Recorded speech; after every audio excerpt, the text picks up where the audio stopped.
মধ্যপ্রাচ্যে চলমান অস্থির পরিস্থিতিতে প্রবাসীদের সুরক্ষা ও প্রয়োজনীয় করণীয় নির্ধারণে সরকার সর্বোচ্চ গুরুত্ব দিয়ে কাজ করছে বলে জানিয়েছেন প্রবাসী কল্যাণ ও বৈদেশিক কর্মসংস্থান প্রতিমন্ত্রী নুরুল হক নূর। বলেন, মধ্যপ্রাচ্যের উদ্ভূত পরিস্থিতি গভীরভাবে পর্যবেক্ষণ করা হচ্ছে। প্রধানমন্ত্রী নিজেই পুরো বিষয়টি তদারকি করছেন।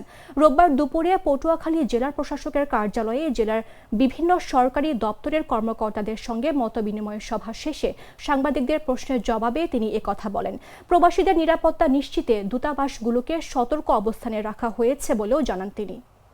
আমাদের নিজস্ব ব্যবস্থাপনায় আমাদের প্রবাসী কল্যাণ ও বৈদেশিক কর্মসংস্থান মন্ত্রণালয় আমাদেরও একটা বিশেষ টিম রয়েছে।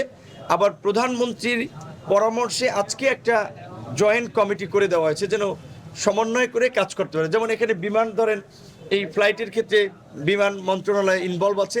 তো প্রধানমন্ত্রী কনসার্ন সকল অথরিটিকেই কানেক্ট করি, কমিটি দিয়েছেন, কাজ করেছেন। এমনকি আমরা সোশ্যাল মিডিয়াতেও আপনারও গ্রুপ খুলেছি যে বিভিন্ন দেশের অ্যাম্বাসেডর কিংবা লেবার উইংয়ের অফিসার, বাংলাদেশের যারা মিনিস্ট্রি এবং আমাদের মন্ত্রণালয় সবাই যেন আমরা মুহূর্তের মধ্যে মেসেজ পেয়ে যাচ্ছি। ইরান ক্রাইসিস নামে আমরা একটা হোয়াটসঅ্যাপ গ্রুপ খুলেছি। এরকম বিভিন্ন গ্রুপ আছে, ওই গ্রুপগুলোতে তাৎক্ষণিক কিন্তু সমস্ত ঘটনার আপডেট আমরা পাচ্ছি। সেই অনুযায়ী আমরা কনসার্ন যারা অফিসার তাদেরকে আমরা ইনস্ট্রাকশন দিচ্ছি, আমরা কথা।